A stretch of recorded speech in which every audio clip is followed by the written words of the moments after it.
सत साहिब सतगुरुदेव की जय। बंदी छोड़ कबीर साहिब जी की जय। बंदी छोड़ गरीबदास जी महाराज जी की जय। स्वामी राम देवानंद जी गुरु महाराज जी की जय हो।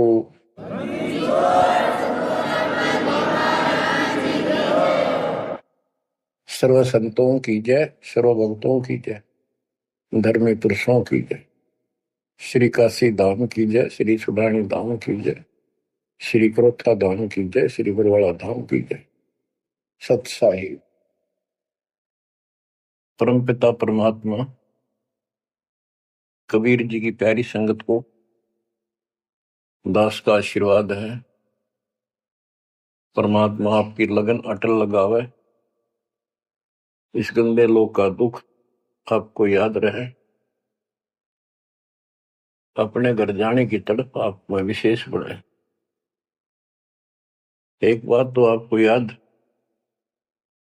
बार बार दिलाता है दास, और आप भी महसूस करते हो, आपको पता है कि यहां ना रहेंगे ना कोई रहा है, तो फिर बीच का जो समय अपना है, मानव जीवन जो मिला है, ये भक्ति के लिए, मोक्ष के लिए, शुभ कर्म करने के लिए प्राप्त होता है। ये कितना समय है आपके पास? 10-12 साल तक तो अब बहुत बच्चा होता है, 15 तक, 16 तक। फिर जवानी की मस्ती आ जाती है, शरीर स्वस्थ होता है, और फिर विवाह हो जाता है। विवाह के बाद परिवार की लगन लग जाती है, उसके पालन पोषण,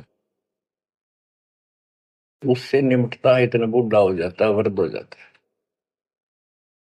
वृद्ध अवस्था में कभी गोड्डों में दर्द, घुटने दुख है, कभी सिर में दर्द, कभी दांत उखड़ गए, आंखों से दिख नहीं रहा, कभी बीपी आई, कभी शुगर की बीमारी।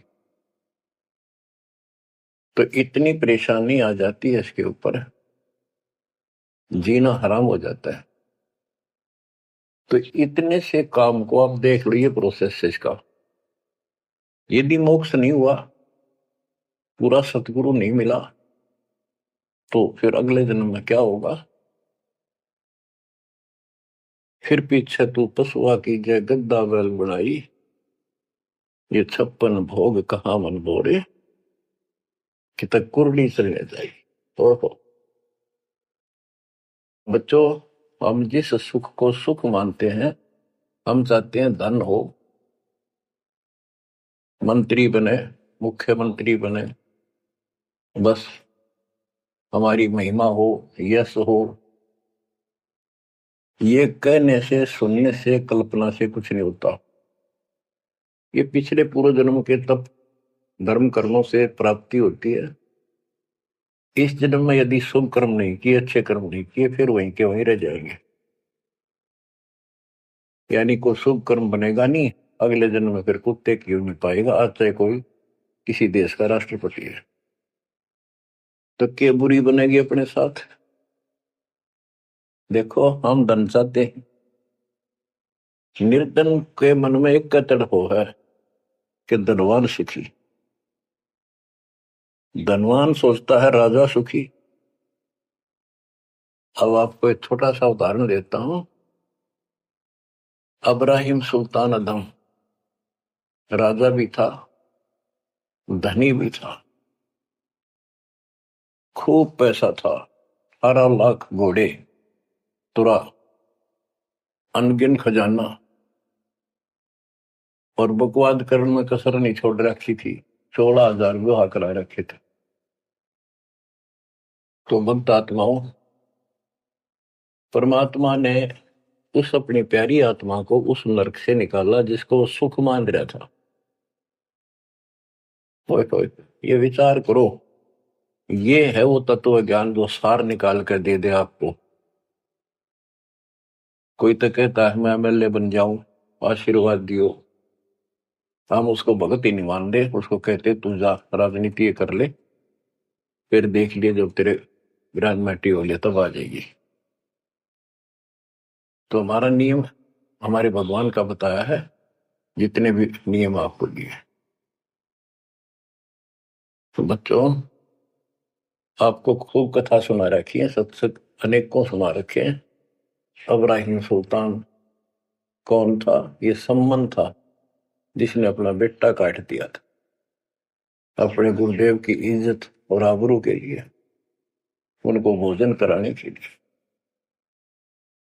परमात्मा कहते हैं नुक्ते ऊपर ही जगह रे कोटि कर्म दर्जा तुम्हारे। अब उसके मन में, क्योंकि ये सत्संग इसलिए सुनाए जाते हैं कि आपकी आत्मा यहां से कति हट जाए और केवल सतलोक में आस्था बढ़ जाए।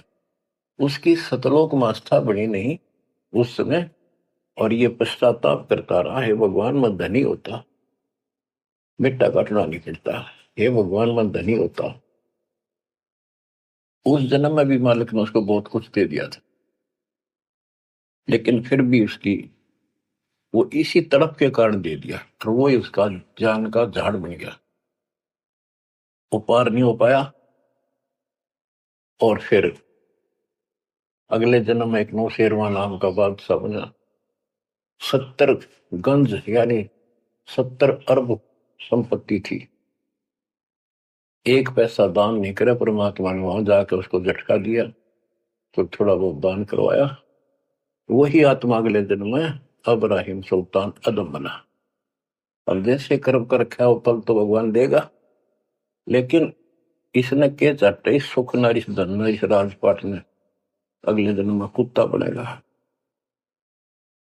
परमात्मा को पता होता है हम अनजान बालक होते हैं, इसलिए परमात्मा उस नरक से निकालने के लिए इब्राहिम सुल्तान अदम के साथ कितना कष्ट उठाया जाता है। एक जीव को निकालने के लिए कितने प्रयत्न किया जाता है। और इसी प्रकार परमात्मा देखो आपके लिए कितनी व्यवस्था कर रहा है, कहां से अपनी महिमा सुनवा रहा है, कहां से आपको जगा रहा है, आपको प्रेरित कर रहा है। बच्चों ये लोग अच्छा नहीं, इसमें तुम आंख मीच कर मत बैठो। इब्राहिम सुल्तान अदम मस्ती में था, बहुत ठाठ बाट थे, धनी राजा था। एक 9 लखा बाग बनवा रखा था, उसमें सोया करता दिन में, कोई दिक्कत नहीं थी। उसको वो सुख मान रहा था। कबीर साहब कहते हैं झूठे सुख को सुख है ये मान रहा मनमोद, ये सकल चबीना काल का कुछ मुख में कुछ बोध। तो उस नरक से निकालना चाहा परमात्मा ने उसको। हमको पता था ये प्यारी आत्मा ये 4 दिन की बकवाद है, 10 दिन की, 10-20 साल की, उसके बाद असल जन्म कष्ट पाओगी। इसलिए उसको उस नरक से निकालना चाहे। और हम धन्य मांगे भगवान थे, तुम इतना मांग्या करो तो साईं इतना दीजिए जा मैं कुटुंब समावे, हम भी भूखे ना रहे, अतिथि ना भूखा जावे। इसमें सब कुछ मांग लिया। जा मैं कुटुंब समावे, रिक्वायरमेंट ऑफ द फैमिली, परिवार की सब आवश्यकता है। वर्तमान में आपने गाड़ी भी चाहिए, छोटा मोटा मकान भी सुथरा चाहिए, और 2 रोटी अच्छी चाहिए, ये सब कुछ देगा आपको, क्योंकि ये धनी है, सेठ है, सारी सृष्टि का मालिक है। तुम उस जगत सेठ कबीर परमात्मा के बच्चे हो। यदि आप ठीक से चलोगे, माता पिता के अनुकूल चलोगे, तो क्या, जैसा भी कोई माँ बाप है अपने बच्चों को बहुत सुख देना चाहता है, आपसे दुखी रहेंगे। तो परमात्मा उस प्यारी आत्मा को निकालने के लिए सतलोक से चलकर आए। जैसे आपको वेदों में अनेकों बार प्रमाण दिखाए, पढ़ पढ़ कर सुनाए, वीडियो बना रखी है, पढ़ते देखते हुए देखा करो। वेद प्रमाण करते हैं कि परमात्मा ऊपर, सबसे ऊपर के लोक में बैठा है, विराजमान है। वहां से चलकर आता है, अच्छी आत्माओं को मिलता है, उनको सच्ची राह दिखाता है भक्ति की। अपने मुख से बोलकर वाणी बोलता है, उच्चारण करके वाणी बोलकर गूढ़ ज्ञान, तत्व ज्ञान, मूल ज्ञान बताता सुनाता है।